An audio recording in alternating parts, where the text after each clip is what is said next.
Welcome to the Tar Education friends. Target all rounder के Tar education में मैं प्रकाश कुमार आप सभी का स्वागत करता हूं। दोस्तों, आज है 25 दिसंबर 2021। सबसे पहले मैं आप लोग से माफ़ी चाहता हूं, आज की क्लास काफ़ी लेट हो गई है। कारण था कल लेट नाइट तक मैं बाहर ही रह गया किसी कारणवश। तो आकर उसके बाद से करंट अफेयर्स कलेक्ट किया, टाइप किया, फिर ये वेबसाइट पर अपडेट हुआ और यहाँ पे क्लास में अभी कंप्लीट करके लाया। तो इसके लिए मैं माफ़ी चाहता हूँ आज लेट क्लास के लिए। तो चलिए, आज है 25 दिसंबर 2021।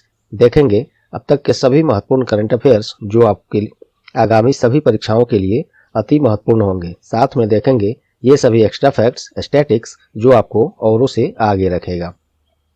इस क्लास का पीडीएफ हिंदी इंग्लिश दोनों में टार एजुकेशन के वेबसाइट और सोशल मीडिया इन सभी प्लेटफॉर्म्स पे उपलब्ध हैं। आप वहां से डाउनलोड कर सकते हैं। सभी का लिंक डिस्क्रिप्शन बॉक्स में दिया हुआ है। वेबसाइट पर जरूर विजिट करें वेब टार एजुकेशन का। और क्लास यहाँ पे हिंदी इंग्लिश दोनों में है। आपसे आग्रह है कि क्लास को अंत तक अटेंड करें, तभी इस क्लास का महत्व आपको पता चलेगा।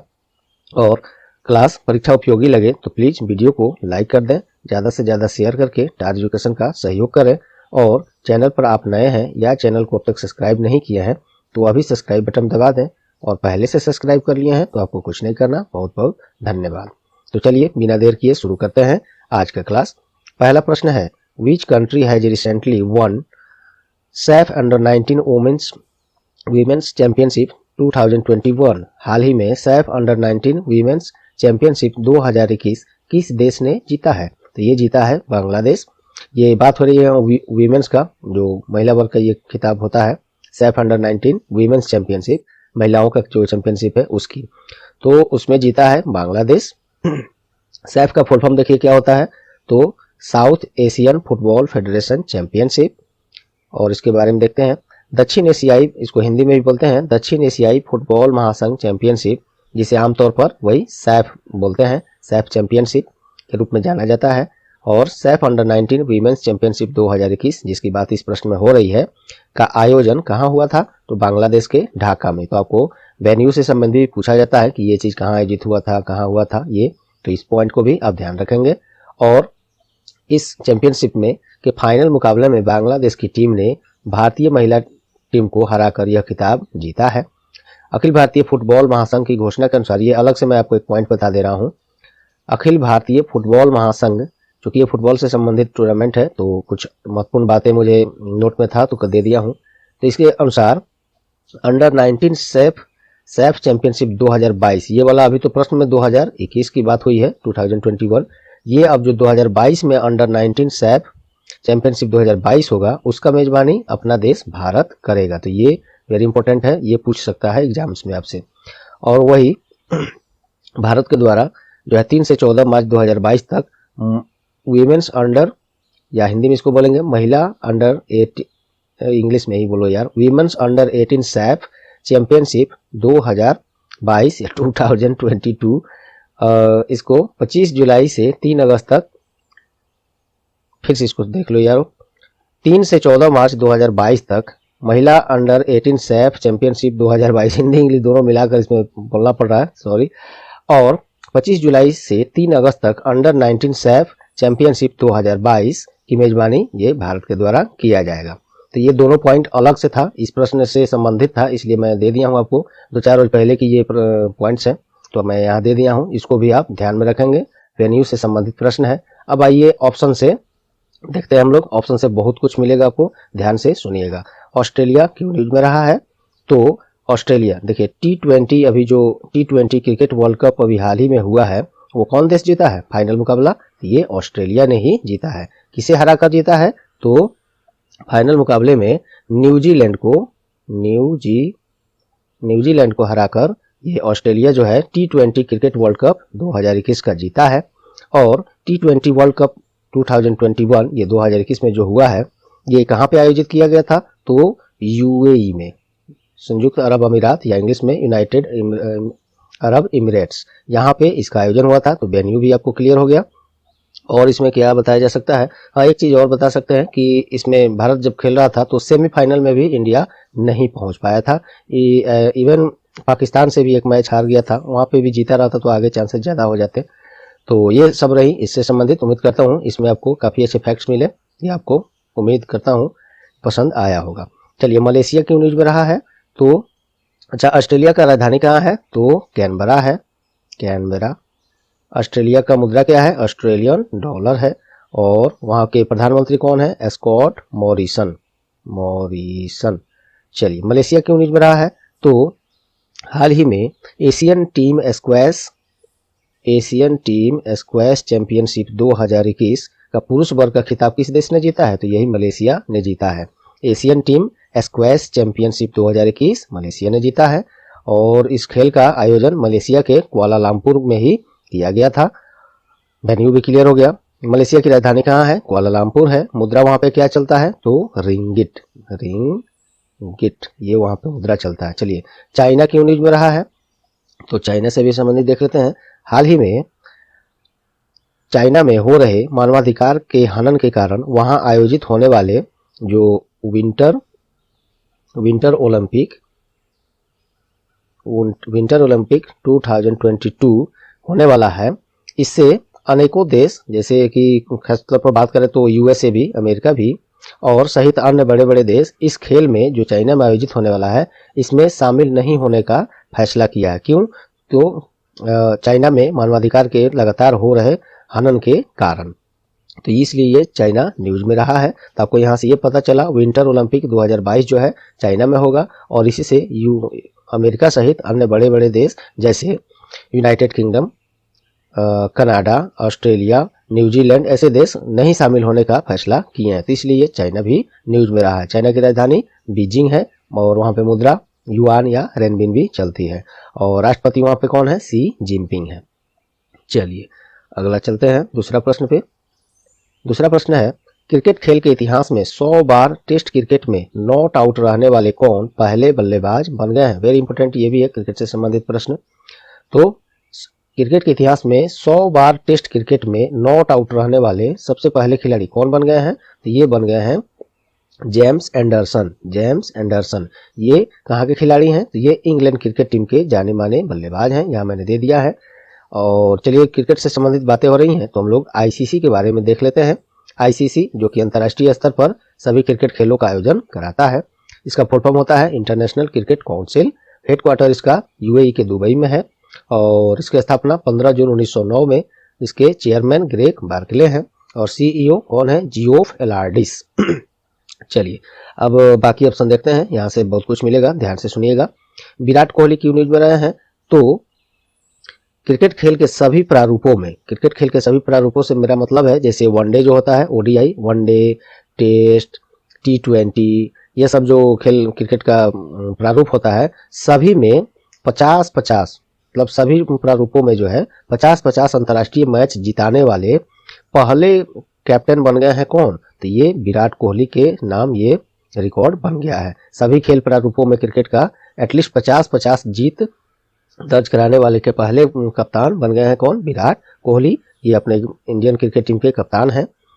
चलिए, और इसमें क्या बता सकते हैं? नेक्स्ट देखते हैं, रशीद खान ये क्यों न्यूज में रहे हैं? तो ये हाल ही में टी20 खेल प्रतिस्पर्धा में क्रिकेट का ही सबसे कम समय में 400 विकेट लेने वाले पहले गेंदबाज कौन बन गए हैं? ये रशीद खान के नाम ये रिकॉर्ड हाल ही में बना है। क्या है? फिर से जानिए। T20 खेल में, क्रिकेट का T20 जो प्रारूप है उसमें सबसे कम समय में 400 विकेट्स लेने वाले पहले खिलाड़ी रशीद खान बन गए हैं। और ये कहाँ के हैं? तो अफगानिस्तान के हैं ये रशीद खान, ये भी आप ध्यान रखेंगे। चलिए, लेविस हैमिल्टन, ये क्रिकेट से नहीं है संबंधित, सब लोग जानते होंगे मैक्सिमम लोग, फिर भी इनको मैं यहाँ क्या बता रहा हूँ देखिए। 100 मतलब 100 फार्मूला वन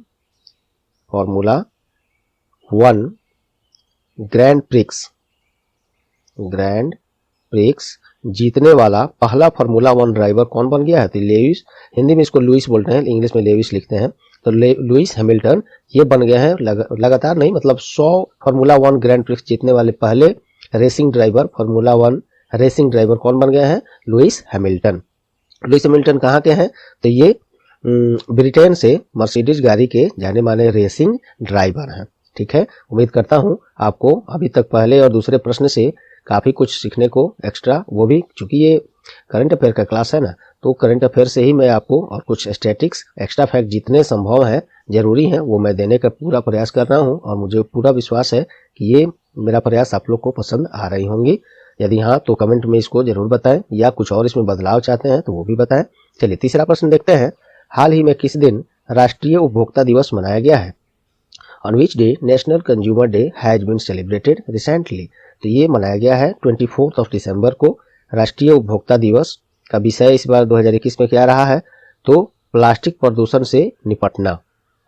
उपभोक्ताओं को अनुचित व्यापार प्रथाओं जैसे जमाखोरी, नकली विज्ञापन, झूठे उपहार, प्रस्ताव, कई अन्य के खिलाफ सुरक्षा प्रदान करने के उद्देश्य से प्रत्येक वर्ष 24 दिसंबर को यही राष्ट्रीय उपभोक्ता दिवस, नेशनल कंज्यूमर डे अर्थात, मनाया जाता है। तो एक चीज और एक्स्ट्रा में जान लीजिए, अभी उपभोक्ता मामले, खाद्य और वितरण मंत्री कौन है? श्री पीयूष गोयल है। पीयूष गोयल के पास और भी कई मंत्रालय हैं, क्या आप बता सकते हैं? कमेंट में बताइए, इनके पास और कौन कौन से मंत्रालय अभी साथ में चल रहे हैं। चलिए अब ऑप्शन से हम लोग खेलते हैं। 23 दिसंबर को क्या मनाया गया है? तो मुझे लगता है कल ही के क्लास में शायद मैं इसको कराया हूँ, या परसों में, कल ही में कराया होगा। तो 23 दिसंबर को अभी हाल ही में क्या मनाया गया है? तो national farmers day, national farmers day मनाया गया। राष्ट्रीय किसान दिवस या केवल किसान दिवस भी बोला जाता है इसको। कब मनाया गया है? तो ये 23 दिसंबर को मनाया गया है। क्यों मनाया जाता है? तो देखिए, भारत के 5वें प्रधानमंत्री कौन थे? चौधरी चरण सिंह। चौधरी चरण सिंह थे 5वें प्रधानमंत्री। इन्हीं के जयंती के अवसर पर प्रत्येक वर्ष इनके द्वारा और राष्ट्र निर्माण में, अभी जो वर्तमान में या पहले जो भी भारत में किसान ही करते हैं, राष्ट्र निर्माण में इनके योगदान की भूमिका की सराहना करने के लिए प्रत्येक वर्ष राष्ट्रीय किसान दिवस या नेशनल फार्मर्स डे मनाया जाता है 23 दिसंबर को। उम्मीद करता हूँ ये आपको समझ में आ गया। और कृषि मंत्री अभी कौन है? तो श्री नरेंद्र सिंह तोमर है। श्री नरेंद्र सिंह तोमर। स्पेलिंग नाम में थोड़ा इधर उधर हो सकता है, आप सुन के इसको क्लियर रखिएगा। नरेंद्र सिंह तोमर, क्योंकि नाम का प्रोनाउंसिएशन क्लियर नहीं होता है। कुछ लोग कुछ लिखते हैं, कुछ लोग कुछ कुमार, जैसे किशोर में कुछ लोग लास्ट में आर ई लिखते हैं, कुछ लोग केवल आर लिखते हैं, तो वो अपना अपना वो फंडा है।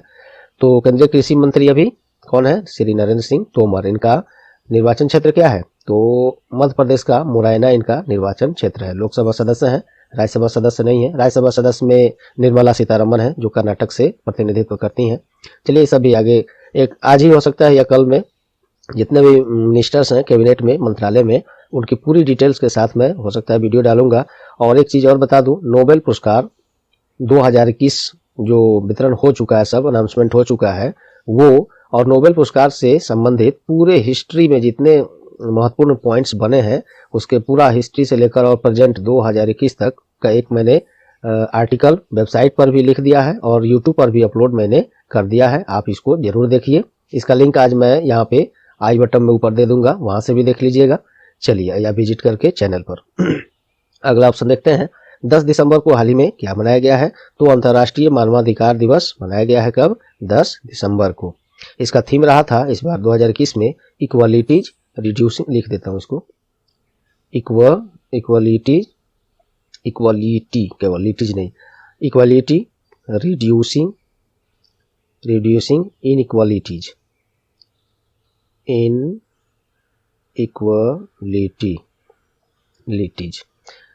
इक्वालिटी रिड्यूसिंग इनइक्वालिटीज, ये अंतर्राष्ट्रीय मानवाधिकार दिवस जो 10 दिसंबर को मनाया जाता है, उसका ये थीम रहा है इस बार 2021 में। तो इतना बस याद रखिए, 10 दिसंबर को अंतर्राष्ट्रीय मानवाधिकार दिवस। एक और महत्वपूर्ण दिवस याद आ गया मुझे, नोबेल पुरस्कार दिवस कब मनाया जाता है? तो ये भी 10 दिसंबर को ही मनाया जाता है, जिसके बारे में यहाँ मैंने चर्चा किया।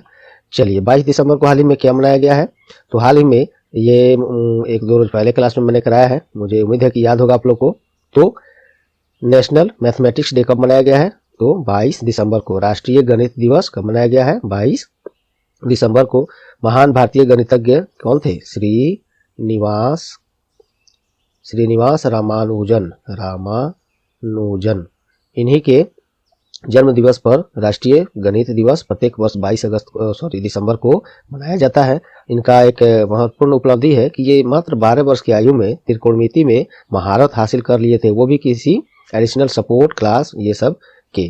तो इसीलिए इनकी याद में, इनकी जयंती पर 22 दिसंबर को राष्ट्रीय गणित दिवस मनाया जाता है। चलिए चौथा प्रश्न, अगला प्रश्न देखते हैं। क्लास अगर ज़्यादा स्पीड में आपको लग रहा हो दोस्तों, ज़्यादा मैं फास्ट चल रहा हूँ या ज़्यादा स्लो चल रहा हूँ, कुछ लोग पता नहीं कैसे किनको क्या पसंद कैसे चाहिए, तो अगर ज़्यादा फास्ट लग रहा है या ज़्यादा स्लो लग रहा है तो आप लोग इसको यूट्यूब के सेटिंग में जाकर अपने हिसाब से वीडियो प्लेबैक स्पीड को और फास्ट या और स्लो कर सकते हैं। चलिए, हाल ही में जारी ग्लोबल यूनिकॉर्न इंडेक्स 2021 में भारत का रैंक क्या है? ये प्रश्न 2-3 दिन पहले ही आ चुका था मेरे वेबसाइट पर टार एजुकेशन के, और लेकिन ये नोट तो मैंने कर लिया था लेकिन क्लास में नहीं ला पाया था, उसके लिए माफ़ी चाहता हूँ। तो कल मुझे वो दिखाई दिया, फिर से इसको ला दिया हूँ। तो ग्लोबल यूनिकॉर्न इंडेक्स 2021 में भारत का रैंक क्या है? तो इसमें भारत का रैंक तीसरा है। 2021 ये जो यूनिकॉर्न इंडेक्स 2021 है, हुरून रिसर्च इंस्टीट्यूट के द्वारा जारी किया गया है, ये महत्वपूर्ण आप ध्यान रखेंगे। और इस इंडेक्स में अमेरिका पहले, चीन दूसरे और भारत यूनाइटेड किंगडम को पछाड़ते हुए अब तीसरे स्थान पर आ गया, क्योंकि पहले तीसरे स्थान पर यूनाइटेड किंगडम था, अब भारत तीसरे पर आ गया है, यूनाइटेड किंगडम चौथे पर चल गया है। चलिए ध्यान से सुनिएगा, कुछ ये जो ऑप्शन मैं दिया हूँ यहाँ से रैंक आपको कुछ मिलेगा महत्वपूर्ण। 2-4 रोज पहले ट्रू कॉलर जो आप सब लोग मोबाइल में रखते हैं, ट्रू कॉलर आपको जो कि लगभग संभावित ठीक से ठाक से नाम बता देता है, कॉल ब्लॉक करने का, SMS ब्लॉक करने का फीचर्स ये सब देता है, कॉलर का नेम भी बता देता है दूसरे लोग का सेव किया हुआ नाम के अनुसार किसी का। तो ये ट्रू कॉलर ऐप जो है एक जारी किया था रिपोर्ट, उसमें रिपोर्ट का नाम था मोस्ट अफेक्टेड, लिख देता हूं मैं, most affected countries by spam calls, most affected countries by spam calls, ये रिपोर्ट जारी किया गया था ट्रू कॉलर ऐप के द्वारा। इसमें भारत का रैंक क्या था, जो कि ज़्यादा से ज़्यादा ये स्पैम कॉल्स रिसीव किया हो, यूजर्स द्वारा रिसीव किया गया हो, तो इसमें भारत चौथे स्थान पर है। कहने का मतलब है जितने भी स्पैम कॉल्स, स्पैम मैसेज आपको आते होंगे, बहुत सारे ऐसे कॉल्स मैसेज आते होंगे जो कि आपके काम का नहीं है, आपको परेशान करने के अलावा और कुछ नहीं है वो, और उसमें फ्रॉड भी हो सकता है, तो वैसे चीज़ों में सबसे ज़्यादा अफेक्टेड की जो सूची निकाला गया उसमें भारत चौथे स्थान पर है। और बस यही इसमें जानना था आपको। चलिए अगला 56वां रैंक किस चीज़ में है, क्यों न्यूज में है? तो हाल ही में world talent report 2021, world talent report 2021 ये जारी किया गया था। इसमें भारत का स्थान क्या है, रैंक क्या है? तो ये 56वां रैंक है वर्ल्ड टैलेंट रिपोर्ट 2021 में। ये international institute for management development IMD के द्वारा जारी किया जाता है। भारत इसमें 56वें स्थान पर है और पहले स्थान पर स्विट्जरलैंड बना हुआ है पहले स्थान पर, और भारत इसमें 56वें स्थान पर, वर्ल्ड टैलेंट रिपोर्ट 2021। चलिए एक और है तीसरा, ये तीसरा रैंक क्या चीज में है, क्यों न्यूज में रहा है? तो तीसरा तो यार प्रश्न का जवाब ही हो ही गया। 66 का चर्चा करना होगा मुझे। वैश्विक स्वास्थ्य सुरक्षा GHS, ग्लोबल हेल्थ, इसको सेफ्टी हो सकता है, ग्लोबल हेल्थ सेफ्टी, तो हिंदी में वैश्विक स्वास्थ्य सुरक्षा का सूचकांक 2021 जारी किया गया था। इसमें भारत का स्थान क्या है? तो 66वां है, 66। वैश्विक स्वास्थ्य सुरक्षा सूचकांक 2021 में भारत 66 नंबर पे है। और इसमें अमेरिका USA पहले स्थान पर है, ऑस्ट्रेलिया दूसरे और फिनलैंड तीसरे स्थान पर। ये भी आप ध्यान रखेंगे। भारत का रैंक और पहले स्थान पर कौन है, एटलीस्ट इतना ध्यान रखेंगे।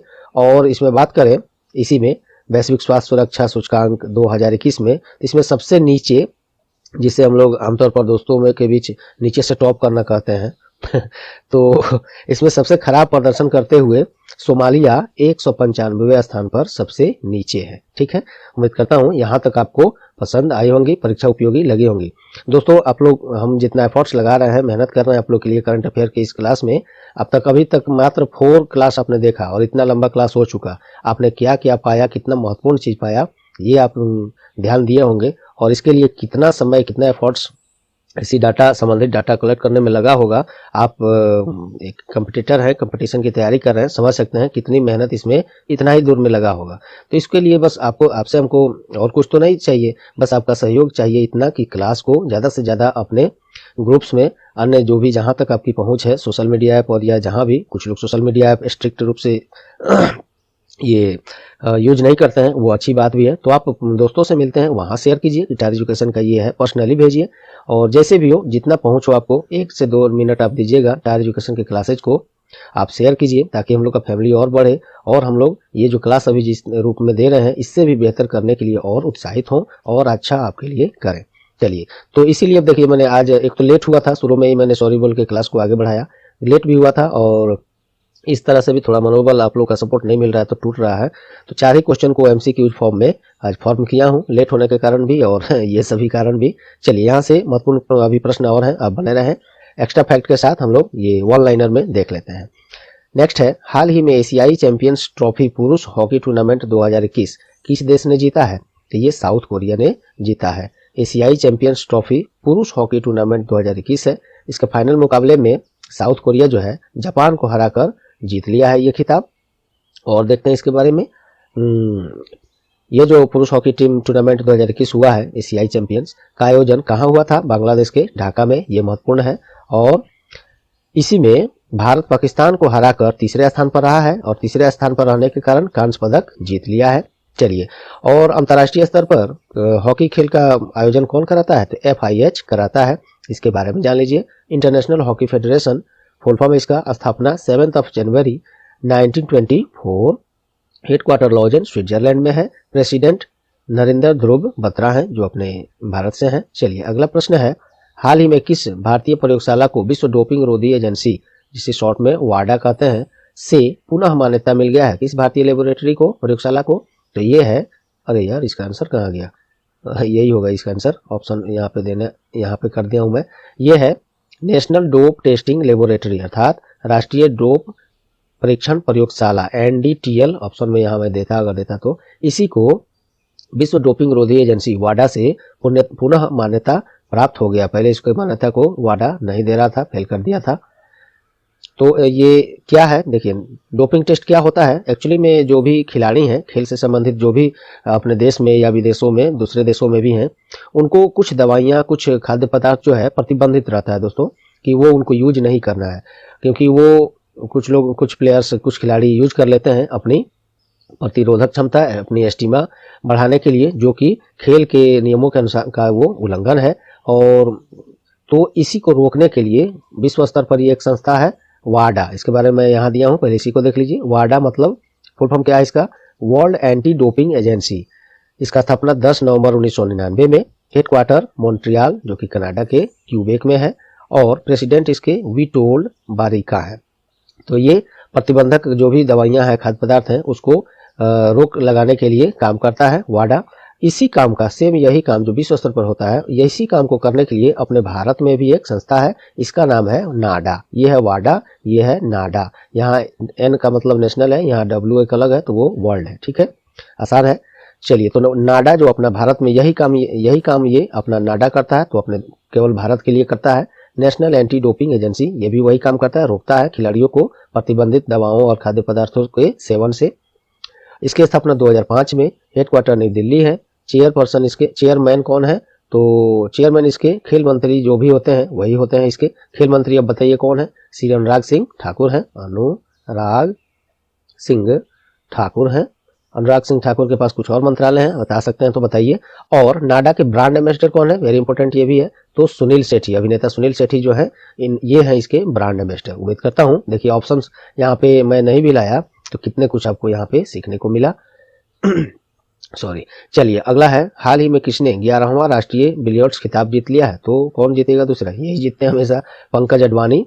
राष्ट्रीय बिलियर्ड्स खिताब जीत लिया है पंकज अडवाणी ने, और ये 11वां राष्ट्रीय बिलियर्ड्स था। इसके फाइनल मुकाबला में पंकज अडवाणी ने ध्रुव सितवाला को हराकर यह खिताब जीता है। चलिए, अगला देखते हैं। हाल ही में भारतीय सेना के द्वारा कौन सी नई किस्म की मैसेजिंग सॉल्यूशन लॉन्च किया गया है? वो लोग, इंडियन सेना जो आर्मी है, वो लोग खुद अपने अंडर में मैसेजिंग सुविधा, पब्लिक के लिए नहीं, अपने अंडर में ही मैसेजिंग सुविधा इसी के द्वारा यूज करते हैं। सिग्मा इसका फुल फॉर्म है army secure indigenous messaging application. और ये पूर्ण रूप से भारतीय सेनाओं के ऑफिसर्स और उसमें जो भी और स्टाफ हैं इससे संबंधित, उन लोग के द्वारा मिलकर विकसित किया गया है। चलिए, कुछ देख लेते हैं डिफेंस से संबंधित पद। Chief of defence staff, CDS, ये पोस्ट खाली है।